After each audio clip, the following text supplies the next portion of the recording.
Good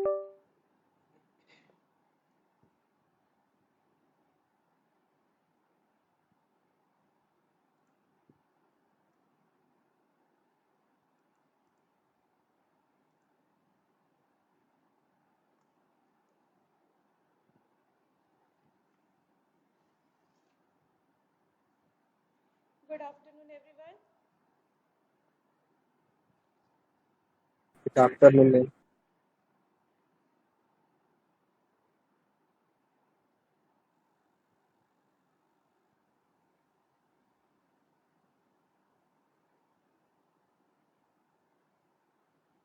okay, so कल हम लोगों ने यहाँ तक डिस्कस कर लिया था and we calculated this equation of Vp which was equal to this.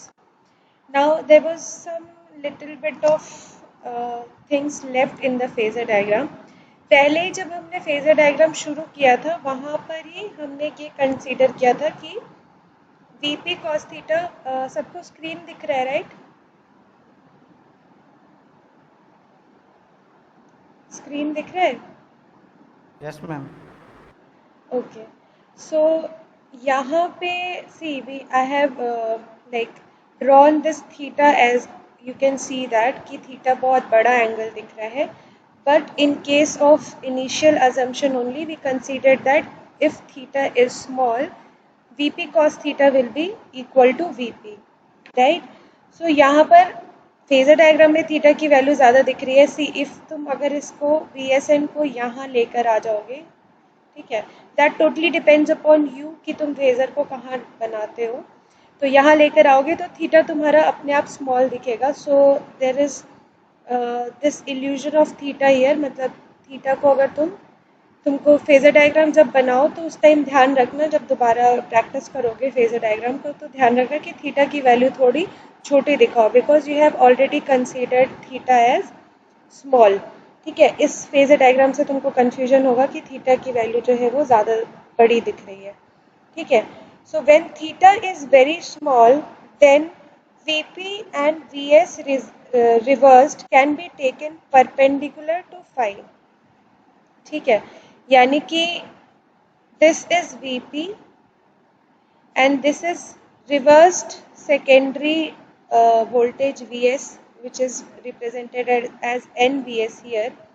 तो ये जो NVS है, ये NVS will be almost perpendicular to this vertical axis which is represented by EP and ES. तो यहाँ पर हम लिख सकते हैं when theta is small,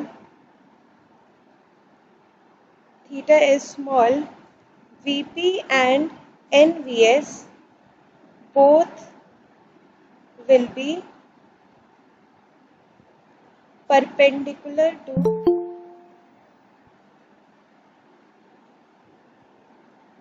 phi. Perpendicular to phi यानी कि ये 90 डिग्री यहाँ पर होगा. और अंडर दैट कंडीशन ये वाला एंगल कितना होगा जो मैंने अभी ब्लैक से बनाया, with what will be this angle. अगर हम थीटा को स्मॉल ले रहे हैं और वीपी और वीएस को इस वाई एक्सिस के परपेंडिकुलर कंसीडर कर रहे हैं तो ये वाला एंगल हमारा कितना होगा. This vector is I S divided by N. ये वेक्टर जो है ये I S divided by N है. And angle between this red vertical line and I S divided by N कितना होगा.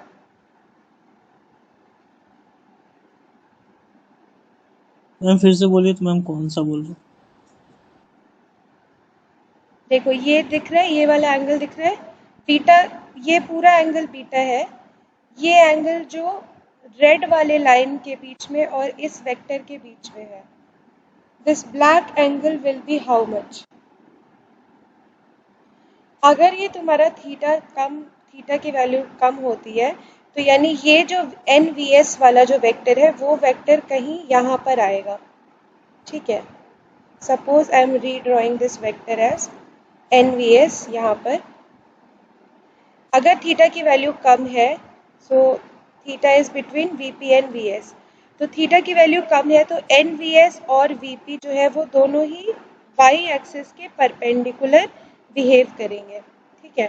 और y एक्सिस के परपेंडिकुलर बिहेव करेंगे तो ये आसपास होंगे और थीटा की वैल्यू कम होगी। IS डिवाइडेड बाई n और NVS के बीच का एंगल है डेल्टा या डेल। IS बाई n और NVS के बीच का एंगल है del. So will this angle will be equal to del? Yes ma'am, del का इक्वल हो जाएगा। ठीक है।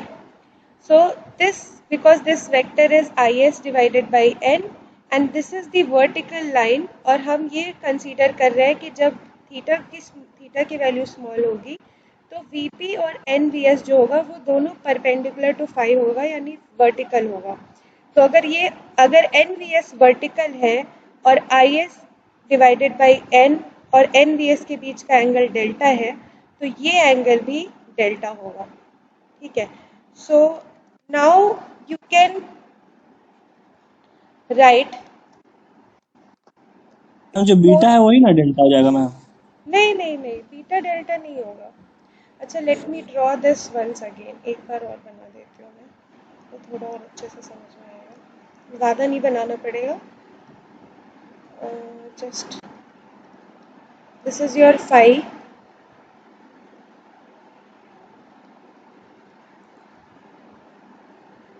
this is IM,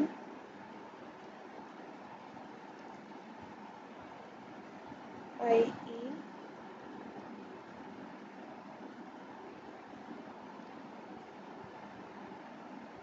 I naught.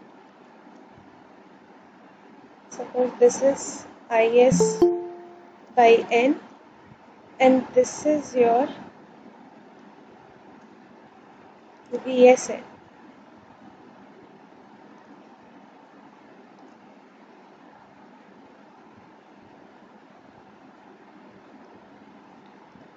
ठीक है।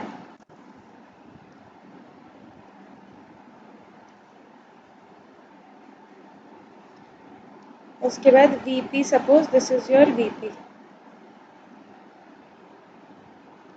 तो अभी हम पहले ही अज्यूम किए थे कि theta is the angle between VP and NVS। So this is theta, this is del, okay. और ISN और I नॉट का जो रिजल्टेंट होगा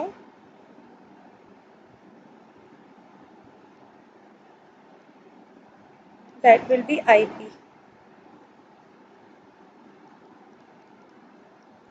ठीक है, अब हम IP से एक परपेंडिकुलर लाइन नीचे ड्रॉ कर रहे हैं x एक्सिस पे, ठीक है। अब हमारे पास दो एंगल दिख रहा है यहाँ पर।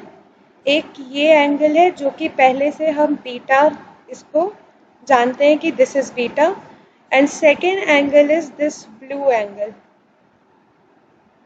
ये एंगल हमको निकालना है, ठीक है। इतना क्लियर है? Yes ma'am. ठीक है। अभी क्या है, theta is very small, theta is very small, ठीक है। ये हम अज्यूम किए हैं यहाँ पर कि थीटा की वैल्यू कम है। सो इफ थीटा की वैल्यू कम है we can assume this VSN and VP almost equal to this vertical line. VSN और VP जो होगा that can be treated as almost equal to this vertical line. So this angle, blue angle will be almost equal to delta. कैसे होगा? क्योंकि ये जो vector है, अभी जो मैं वेक्टर ब्लू कलर से बना रही हूँ, this blue vector is nothing but IS divided by n। ये blue vector is nothing but IS divided by n। I not में IS डिवाइडेड बाई n जुड़ेगा तो IP बनेगा। So this blue vector is IS divided by n और ये blue vector और VSN के बीच का जो एंगल है वो डेल्टा है। अगर VSN वर्टिकल होता है तो IS डिवाइडेड बाई n और वर्टिकल लाइन के बीच में जो एंगल बनेगा वो डेल्टा बनेगा। Is it clear now? Yes ma'am. Yes, ma'am. ठीक है, ठीक है। सो नाउ सी इन एंगल OCD, ये O है, ये पॉइंट C है और ये पॉइंट D है, ठीक है। Now in triangle OCD Angle OCD is beta approximate and angle इसको E मान लो, if this is point E, angle ECD is equal to del approximate. ठीक है. Now tell me what will be the value of IP cos beta in terms of delta, angle del. IP cos beta की value क्या होगी? This is your IP, ये जो red colour का vector दिख रहा है, दिस इज योर IP. ये एंगल बीटा है, this is 90 degree. Okay, so what will be the value of IP cos beta?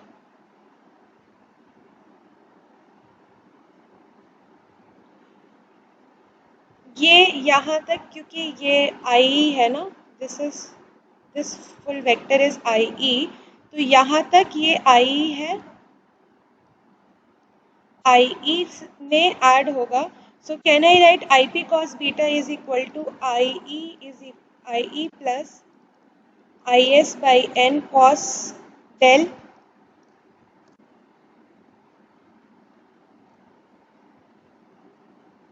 ये ट्रायंगल है तुम्हारा OCD, ठीक है. IP cos beta यानी IP cos beta will be sum of this full vector. ये जो vertical vector है इसका सम होगा. ये पूरा वेक्टर जो है वो IP cos बीटा है, ये वाला वेक्टर, ये बीटा है.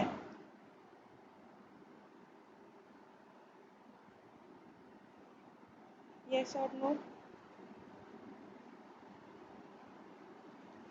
नहीं समझ आया क्या? नो मैम, नहीं समझ में आया। मैम ये एक बार वाला फिर से समझा ये दीजिए। वाला ट्रायंगल देखो, OCD, ठीक है. अगर इस ट्रायंगल को दोबारा बना दे,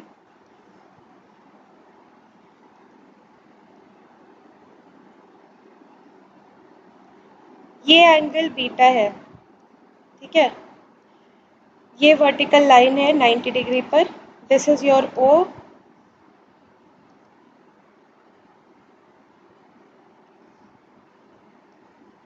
OC एंड D. ओके, इस ट्रायंगल के अंदर एक और ट्रायंगल है. Suppose this is your IE and this is your IM. तो यहाँ से यहाँ तक एक और ट्रायंगल है I0 वाला, और इस पॉइंट को हमने ऐसे जोड़ दिया है. So this is I0, this is IP. Full vector जो है यहाँ पर ये IP है, ये I0 है, और ये एंगल जो है वो डेल्टा है. दिस एंगल इज डेल, ठीक है. अब OCD ट्रायंगल में देखो, बड़े ट्रायंगल में देखो OCD, इस full OCD, this vector is IP.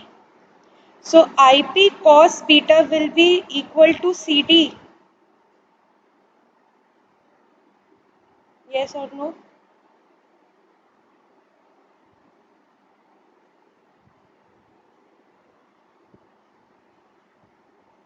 Yes ma'am.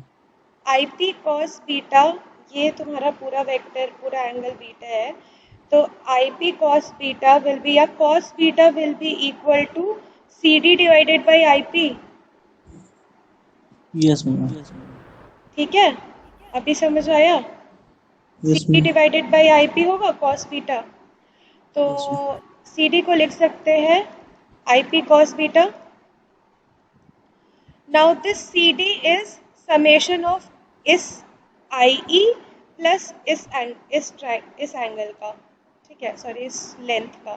तो IP cos बीटा को हम लिख सकते हैं IE प्लस, अब ये वाला ट्रायंगल देखो, ट्रायंगल EC, इसको कोई M ले लो, ये वाला ट्रायंगल ECM ट्रायंगल जो है, इस ट्रायंगल को हम, इस ट्रायंगल में ये वाला जो वेक्टर है, this vector is IS by N, है ना.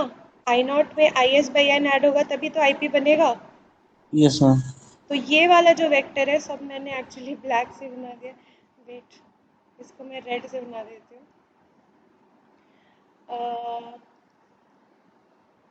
ये वाला जो वेक्टर है, red vector, this red vector is I S by N, है ना। आई नॉट में जब आई एस बाई एन बने मिलेगा तो आई पी बनेगा, तो this red vector is I S by N. ये 90 डिग्री है, ये रेड वाला जो एंगल है ये डेल है। तो क्या एम सी को हम लिख सकते हैं, एम सी को लिख सकते हैं I S by N cos of del लिख सकते हैं, यस मैम। ठीक है। तो यानी कि total I P cos beta को I E plus I S by N cos del लिख सकते हैं इस इक्वेशन में, कोई problem? No ma'am. Similarly I P sine beta को क्या लिख सकते हैं? अभी देखो मैम मैम ये, आई एम प्लस हाँ I M plus ma'am I S by N sine del होगा, cos 90 minus yes ma'am. Sine del होगा ना, एंड डेल कॉस होगा ma'am. 90 yes minus ma'am. Del या साइन डेल, सेम यस चीज़ ma'am. है, ठीक है। यानी यहाँ तक का लेंथ प्लस दिस लेंथ, और ये लेंथ तुमको इस छोटे वाले ट्रायंगल से मिलेगा जिसका एंगल डेल है, और ये आई एस बाई एन है, तो I S by N sine del will be this length, है ना। So I S by N sine del, clear है ना दोनों equation? Yes, ma'am. Okay, so now we will go back to the equation which we have written yesterday. जो कल हमने equation लिखा था उस पे जाते हैं। ये वाला इक्वेशन था, ठीक है, equation number 3। So we will use this equation number 3 now. So equation number 3 फिर से लिखते हैं। Vp is equal to Vp is equal to NVS plus NISRS cos del plus NISXS sin del plus IP RP cos beta plus IP XP sin beta।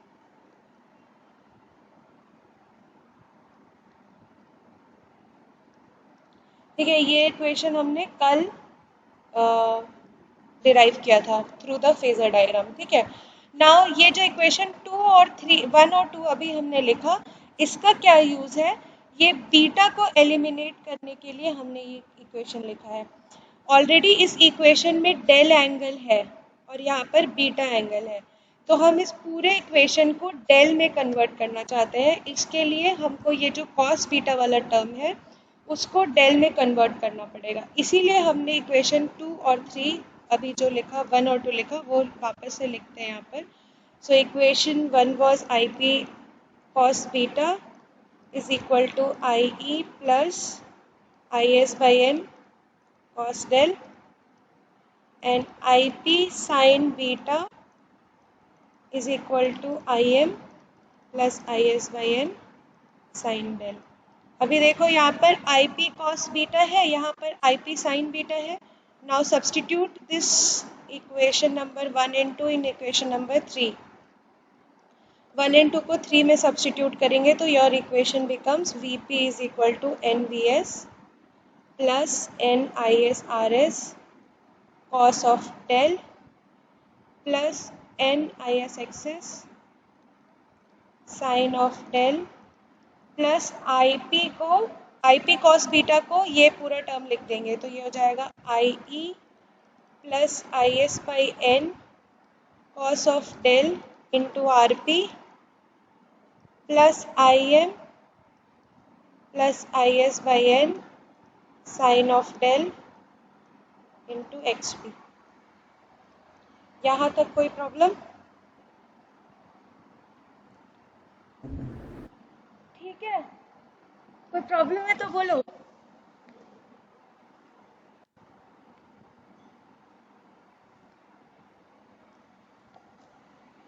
I P cos beta और आई P sine beta को replace कर दिया इस equation से, और यहाँ पर जब रिप्लेस करेंगे तो यहाँ आरपी बच जाएगा और यहाँ पर एक्सपी बच जाएगा।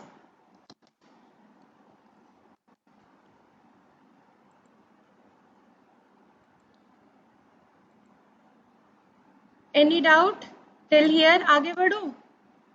Yes, yes ma'am. मैम। ठीक है, अभी देखो तुम्हारे पास इक्वेशन में, देखो यहाँ पर आई एस कॉस डेल है, ठीक है, यहाँ पर भी आई एस कॉस डेल है, यहाँ पर आई एस साइन डेल है, यहाँ पर भी आई एस साइन डेल है। कॉमन ले सकते हो, ठीक है, कॉमन ले सकते हो। So now you will rewrite this equation taking common. So VP will be equal to, खुद भी लिखोगे तभी सॉल्व हो पाएगा, नहीं तो अगर खाली देख रहे हो तो कुछ समझ में नहीं आएगा क्या चल रहा है। खुद भी इक्वेशन लिखो तो ही सॉल्व हो पाएगा।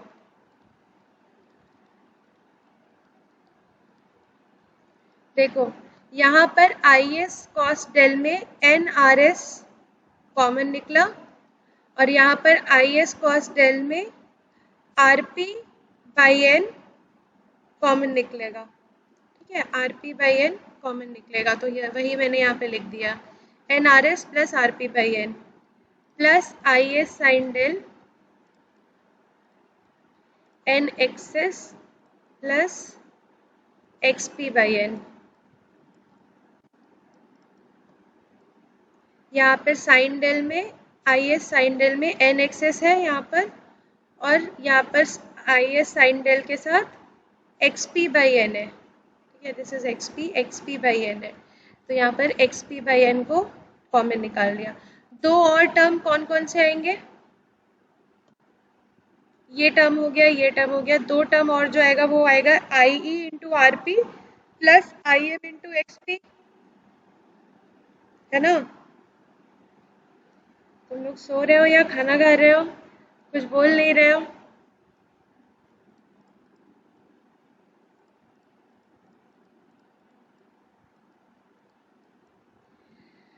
Okay, now you can take n common from both the brackets here. इस bracket से और इस bracket से n common ले लेंगे. So your VP equation of VP becomes NVS plus NIS cos del. n common लेंगे तो ये हो जाएगा RS divided by RP by n square plus NIS sin del XS plus XP by n square plus IERP plus IMXP. Now this term RS plus RP by n square और XS plus XP by n square को क्या लिख सकते हैं? ये transformer का resistance, equivalent resistance और reactance का इक्वेशन है। यस मैम, जब प्राइमरी ma'am. साइड में ट्रांसफर करें, सेकेंडरी साइड किस साइड में? प्राइमरी की सेकेंडरी? मैम सेकेंडरी साइड में। पक्का ना? Yes ma'am. So this can be written as R capital RS and this can be written as capital XS. ठीक है,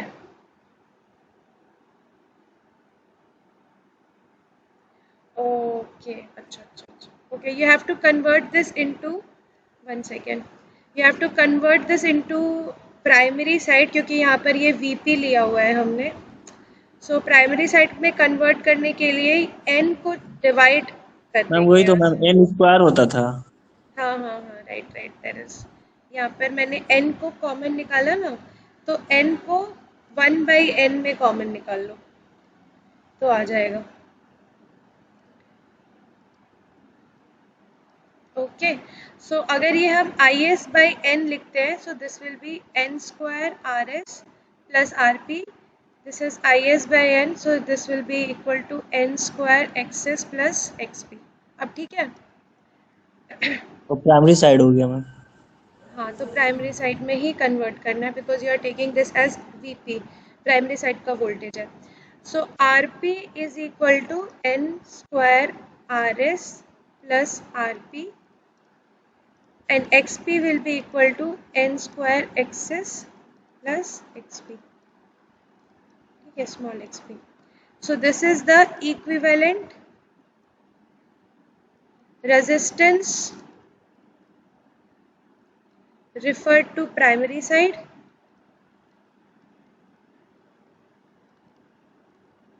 and this is equivalent reactance referred to primary side.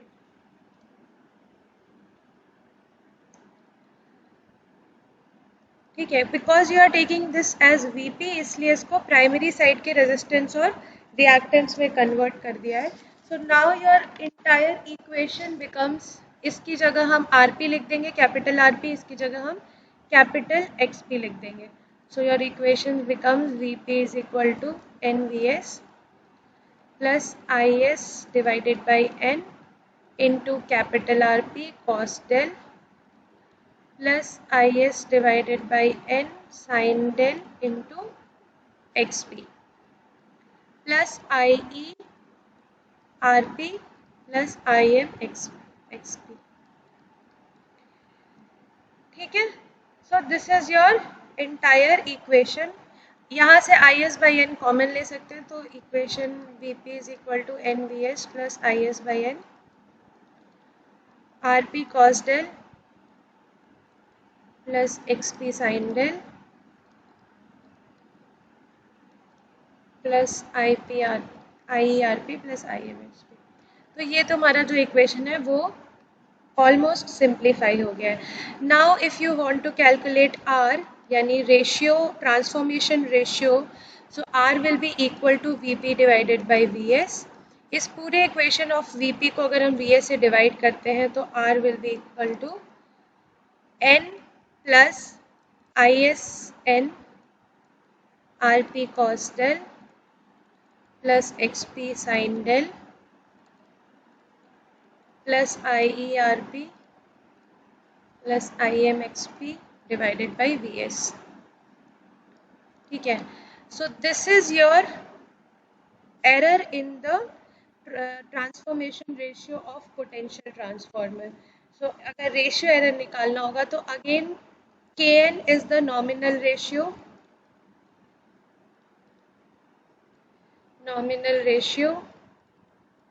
which is given by Vp by Vs. जो भी तुमको rating दिया रहेगा transformer का, जैसे सीटी में हम रेटिंग लेते थे 200/500/5, जो भी रेटिंग लेते थे उसको नॉमिनल रेशियो लेते थे. And R is nothing but this. R तुमको इस फॉर्मूला से कैलकुलेट करना है यूजिंग डेल आरपी एक्सपी. ये सारी चीज़ें क्वेश्चन में दी रहेगी. So you have to calculate R from here. So you can calculate the ratio error of potential transformer. Ratio error will be equal to Kn minus R divided by R into 100. ठीक है. Now the second term is phase angle error, which is given by tan theta. और अगर हम कल वाला जो waveform है उसमें tan थीटा देखें,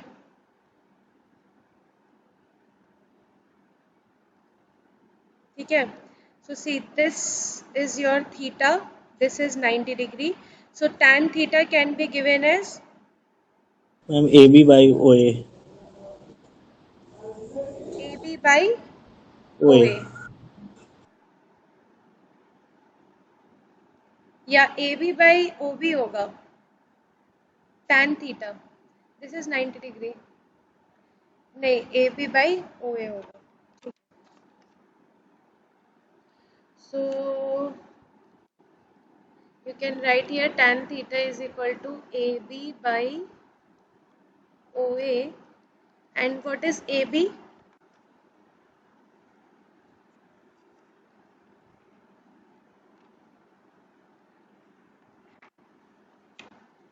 What is AB? This one is your AB, right? Now again जब हम इस फेजर को सॉल्व करेंगे, जैसे हमने OA की वैल्यू निकाली थी, वैसे ही हमको OB की वैल्यू भी निकालनी पड़ेगी, ठीक है। तो फिलहाल मैं डायरेक्टली लिख रही हूँ, we will have some more time future में, तब फिर इसको फिर से सॉल्व करेंगे, बिकॉज सी इतना इम्पॉर्टेंट नहीं है तुम लोगों के लिए डेरिवेशन, इसलिए मैं फिर से AB सॉल्व नहीं करा रही हूँ, ठीक है। So I am just writing down the equation, तुम एक बार देख लेना कि ये आ रहा है या नहीं आ रहा है। Just writing down the equation.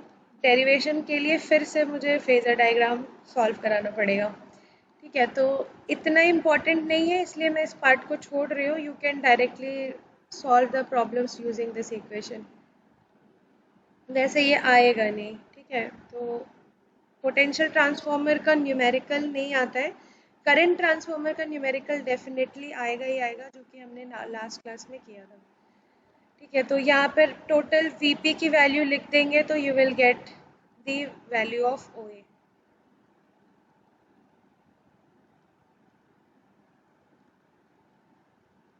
It is up to you, cos beta के फॉर्म में भी लिख सकते हैं और कॉस डेल के भी फॉर्म में लिख सकते हैं। फिलहाल बीटा के ही फॉर्म में लिख रही हूँ, जो फर्स्ट VP का इक्वेशन लिखा था उसके फॉर्म में, ठीक है। So this was about potential transformer. Numerical इससे बहुत कम आता है, तो डोंट बॉदर अबाउट इट। ज़्यादातर चांसेस अगर आने का भी होगा तो शॉर्ट नोट्स में पोटेंशियल ट्रांसफॉर्मर आ सकता है, तो वहाँ पर तुम लोग को डेरिवेशन करना होगा रेशियो एरर का, ठीक है। बस उतना ही इम्पॉर्टेंट है। एक क्वेश्चन करते हैं CT का, उसके बाद फिर हम लोग ट्रांसफॉर्मर पे ट्रांसड्यूसर पे चलेंगे, ठीक है। ट्रांसड्यूसर पढ़ेंगे। So with this question you will be ending the CT and PT। CT and PT का कंस्ट्रक्शन तो नहीं है तुम लोग के कोर्स में। CT एंड PT का फेजर डायग्राम है और न्यूमेरिकल है, रेशियो एरर और फेज एंगल एरर का डेरिवेशन है, ठीक है। सो ऑल सिलेबस दिस में थिंग्स लिखा हुआ हैव है बीन। लेकिन कंस्ट्रक्शन। कंस्ट्रक्शन बेसिकली, कंस्ट्रक्शन से कहने का उनका मतलब है इक्विवेलेंट सर्किट डायग्राम का, ठीक है। तो जैसे कि ट्रांसफॉर्मर का कंस्ट्रक्शन है कि मतलब प्राइमरी साइड में रेजिस्टेंस और उसका रिएक्टेंस होगा, और कोर कंस्ट्रक्शन वाइज तो देखो ट्रांसफॉर्मर है CT और PT, तो ऑलमोस्ट कंस्ट्रक्शन सेम ही है, ठीक है। जस्ट दैट कि आउटर आउटलुक जो होता है वो CT का ट्रांसफॉर्मर जैसा नहीं होता। CT तुम लोग ने शायद देखा होगा, सिलेंड्रिकल एक लंबा सा वर्टिकल सेगमेंट होता है CT का। और जैसे ट्रांसफॉर्मर तुम्हारा क्या है कि सेल शेल टाइप ट्रांसफॉर्मर या कोर टाइप ट्रांसफॉर्मर होता है तुम लोग का। तो CT जो है वो CT का जो कंस्ट्रक्शन होता है वो सिलेंड्रिकल और वर्टिकल फॉर्म में होता है। सो कंस्ट्रक्शन वाइज कोई मेजर डिफरेंस नहीं है। इक्विवेलेंट डायग्राम अगर तुम ड्रॉ कर दोगे, so that comes in the construction of CT. So let us do one last numerical on CT, and then we will move forward to transducer. I don't know ये वाला numerical मैंने तुम लोग को कराया था या नहीं कराया था। उस दिन 3 numerical किए थे हमने शायद, right.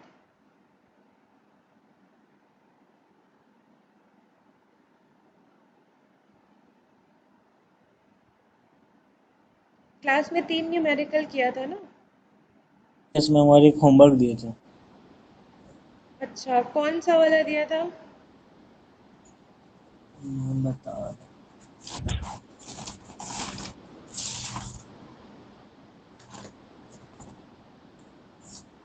Okay never mind, question लिख लो। अगर करवाया भी था तो कोई प्रॉब्लम नहीं है। So this is question number 4। A CT with a bar primary, a CT with a bar primary has 300 turns in its secondary winding.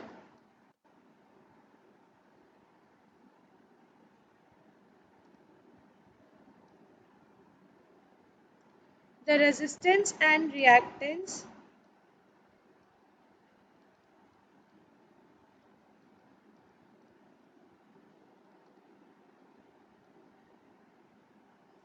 of secondary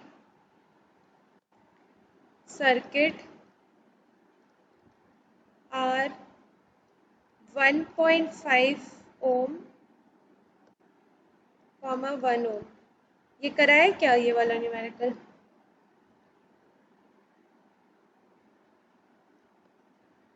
including the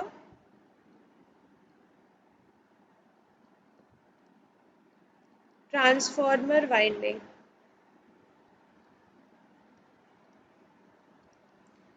with 5 ampere flowing in the secondary winding,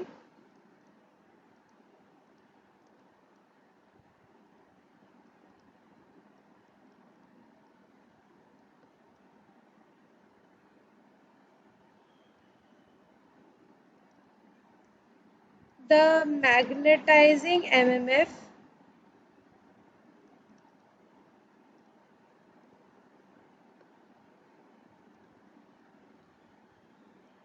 is 100 ampere and the iron loss is 1.2 watt. Determine the ratio and the phase angle error.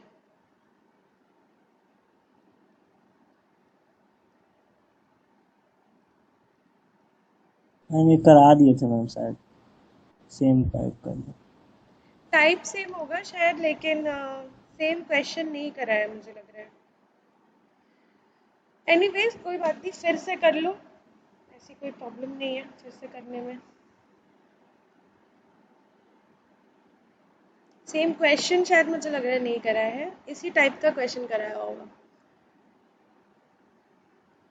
So R की value और phase angle की value और ratio error की value निकालनी है। R is equal to N plus I E cos del plus I M sine del divided by I S. ठीक है, now I S is given to you as 5 ampere. Del की value निकालनी पड़ेगी, resistance और impedance दिया हुआ है, reactance दिया हुआ है, so you will have to calculate the value of impedance, sorry cos del की वैल्यू निकालनी पड़ेगी, साइन डेल की वैल्यू निकालनी पड़ेगी, आई और आई एम की भी वैल्यू निकालनी पड़ेगी। आई एम तो दिया हुआ 100 एम्पियर 100 एम्पियर टर्न्स दिया हुआ है, क्योंकि ये तो प्राइमरी टर्न्स बार है।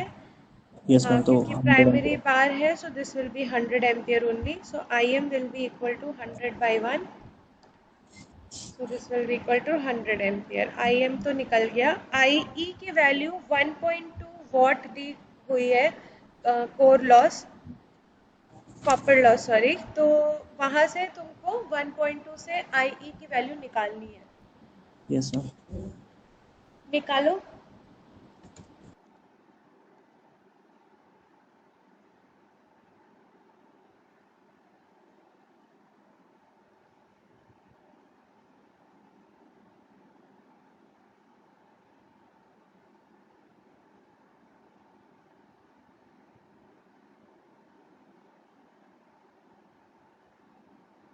आई थिंक इस टाइप का क्वेश्चन शायद नहीं करा है मैंने। पहले तो तुमको टोटल इम्पिडेंस निकालना पड़ेगा सेकेंडरी साइड का, उसके बाद वोल्टेज निकालना होगा, तभी तुम आई ई यस की मैम वैल्यू निकाल पाओगे। हाँ मैम सेकंड का निकाले थे, ये वाला कराया था मैम ऐसा वाला। जो मैम कराया तो था। रिएक्टेंस तो दिया हुआ इम्पीडेंस टोटल मैम 1.5 ओम और हाँ, तो उससे इम्पिडेंस निकालो, रिएक्टेंस और रेजिस्टेंस दिया है ना। उससे मैम वोल्टेज तो निकल जाएगा मैम। यस हाँ तो उसके बाद निकालो, निकल जाएगा, नहीं निकालो, वैल्यू निकालो।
सबसे पहले तो secondary burden plus transformer winding impedance निकालेंगे, तो that will be equal to secondary impedance will be equal to under root of 1.5 plus 1, तो ये आ रहा होगा 1.8 ओम। ठीक है, इंटू 5 करेंगे ना। तो ES will be equal to 5 secondary 9 current into 1.8 which is equal to 9 volt. ES will be equal to EP, तो यहाँ से हमको वोल्टेज पता चल गया है और हमारे पास नंबर ऑफ टर्न्स है, राइट? मैम ई प्राइमरी मैम 9/300 होगा ना। ओह सॉरी सॉरी, हाँ, मतलब मैं इसको ऐसे लिखना चाह रही थी, EP by ES is equal to number of turns in primary divided by number of turns in secondary. So ES will be equal to EP by 300, या EP कुछ गड़बड़ है क्या? Ma'am EP equal to ma'am 9/300 होगा। EP is equal to 9/300 होगा, okay. Yes ma'am. अच्छा अच्छा, ठीक है ठीक है, sorry. So because this is a current transformer 1/300 is equal to, इसको एक्चुअली हम IP बाई IS के टर्म्स में लिखते हैं, ठीक है, तो EP बाई ES इसका उल्टा हो जाएगा, so this will be equal to ES by EP। अब EP will be equal to ES by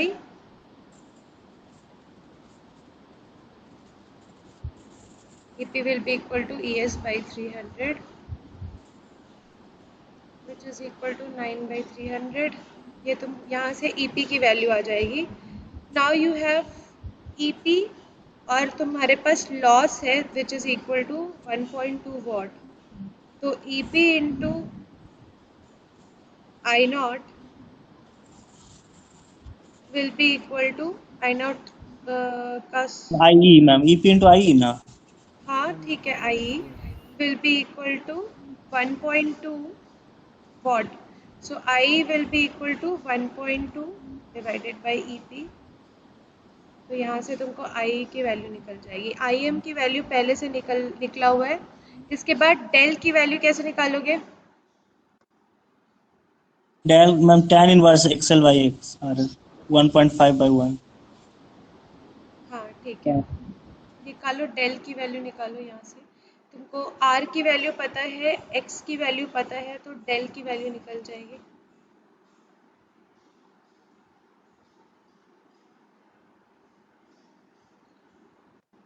या फिर कॉस ऑफ डेल निकाल सकते हो सीधे R/Z करके। R तुम्हारा ये है ना 1.5, so cos of del will be equal to R/Z and sine of del will be equal to 1/1.5 1.8।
आया वैल्यू आया?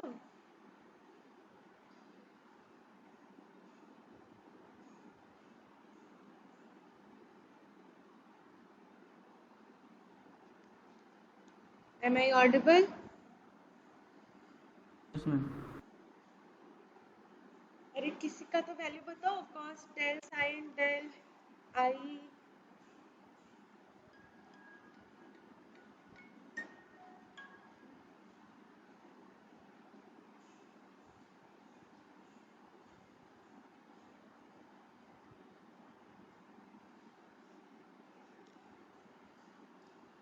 cos del की वैल्यू 0.833 आ रही है,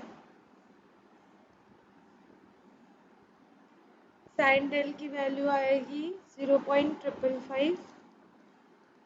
cos del मैम 0.832। हाँ ठीक है, sin del 0.555. ES की वैल्यू यहाँ से कैलकुलेट करो, नहीं तो डायरेक्टली IE की वैल्यू में 9/300 डाल दो. सो IE की value will be 40 ampere.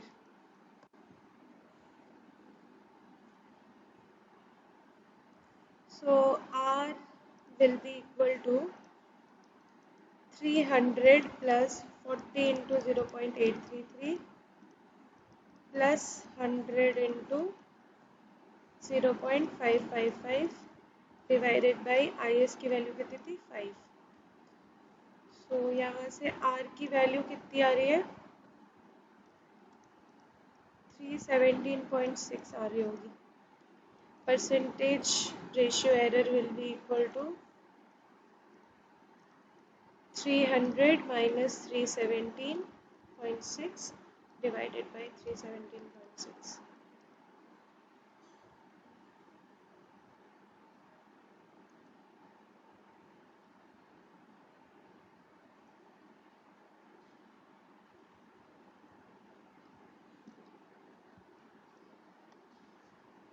Done हो गया ना? So CT and PT is complete for your syllabus. इतना ही है तुम्हारे सिलेबस में CT एंड PT के बारे में.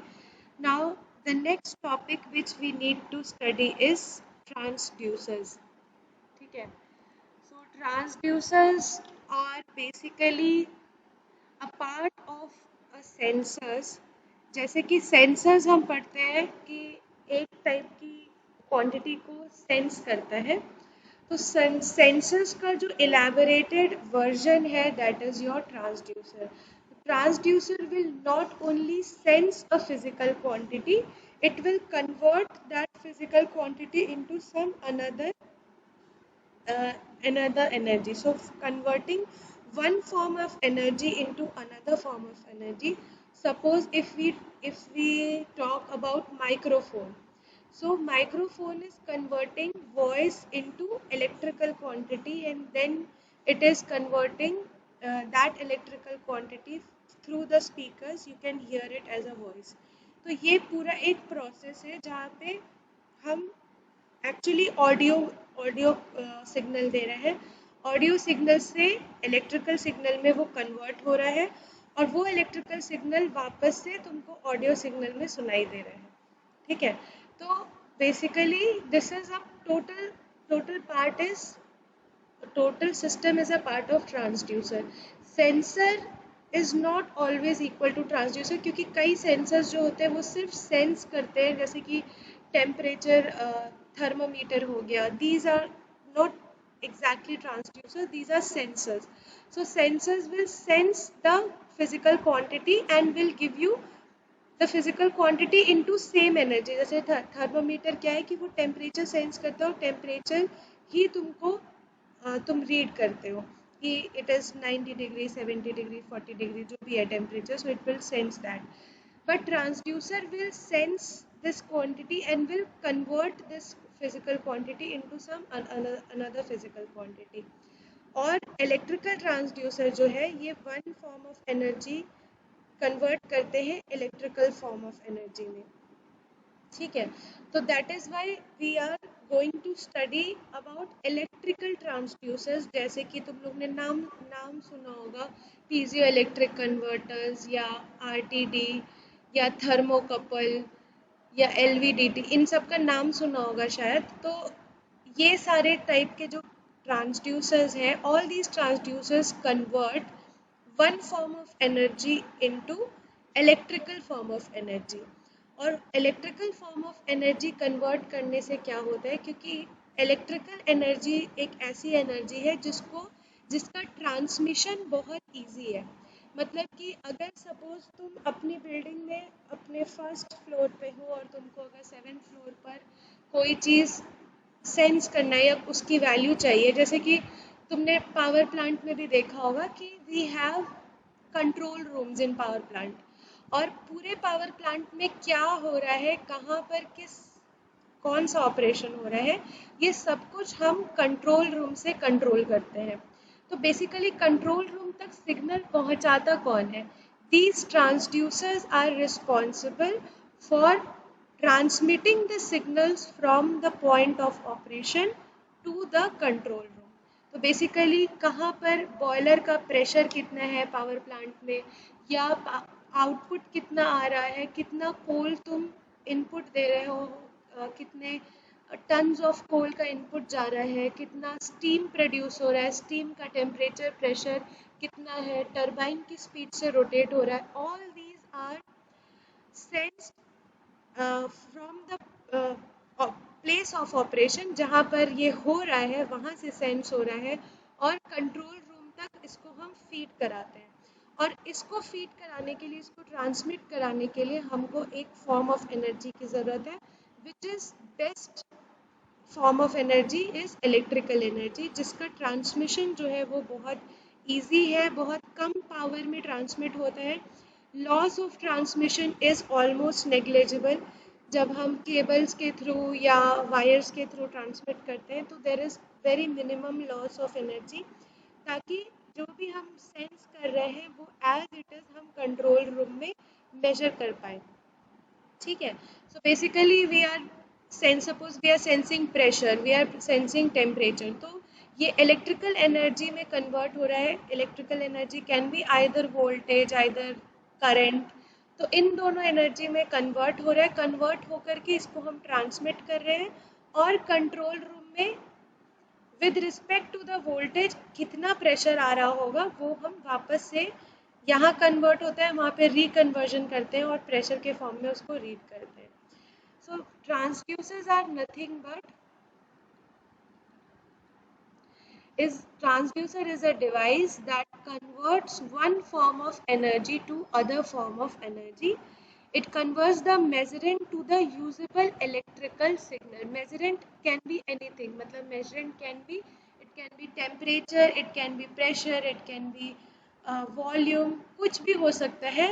जो भी हम मेजर करना चाहते हैं उसको इलेक्ट्रिकल सिग्नल में कन्वर्ट करते हैं। फॉर एग्जाम्पल यहाँ पर देखो, suppose this box is your transducer, you are measuring pressure from the input side and the pressure is converted into voltage। ठीक है, so there are many diaphragms, diaphragms का नाम सुना होगा तुमने, जिसको यूज़ करके हम प्रेशर मेजर करते हैं। ठीक है, तो प्रेशर मेजर हम लोग और भी बहुत सारी चीज़ों से कर सकते हैं, barometer etcetera etcetera, but we want to convert this pressure into electrical energy, ताकि हम इसको ट्रांसमिट कर सके, दूर तक भेज सके, जहाँ पर हमको इसको एक्चुअली पढ़ना है या एक्चुअली रीड करना है। So that is what is the work of transducer, which will convert one form of energy into another form of energy. In other words, it is a device that is capable of converting the physical quantity into a proportional electrical quantity such as voltage or current। तो pressure के proportional, मतलब pressure के proportional हमको एक voltage मिल रहा है। अगर हम प्रेशर को बढ़ा रहे हैं तो ये वोल्टेज भी या तो बढ़ेगा या तो घटेगा अकॉर्डिंग टू द रिलेशनशिप। हर एक ट्रांसड्यूसर का अपना एक इक्वेशन होता है जिसको वो फॉलो करता है, और उस इक्वेशन से हम प्रेशर से वोल्टेज निकाल सकते हैं और वोल्टेज से वापस प्रेशर निकाल सकते हैं। सपोज ट्रांसमिट करने के लिए तुमको प्रेशर से वोल्टेज में कन्वर्ट करना इम्पॉर्टेंट था। तुमने जब ट्रांसमिट कर लिया, जहाँ पे तुमको पढ़ना है या रीड करना है कंट्रोल रूम में, तुम वोल्टेज से तो नहीं बता पाओगे कि कितना प्रेशर है, तो again you will convert this voltage into pressure कि कितना वोल्टेज का करस्पॉन्डिंग कितना प्रेशर होगा। तो उस हिसाब से हम यहाँ पर प्रेशर मेजर करेंगे और कंट्रोल रूम में तुमको प्रेशर के फॉर्म में अपना क्वांटिटी मिलेगा। So that is the work of the transducer कि वो कोई भी फिजिकल क्वांटिटी को मेजर करेगा, उसको इलेक्ट्रिकल फॉर्म में ट्रांसमिट करेगा, and then you can convert it again back into the same physical quantity and read it. Okay, so this is the block diagram of transducer.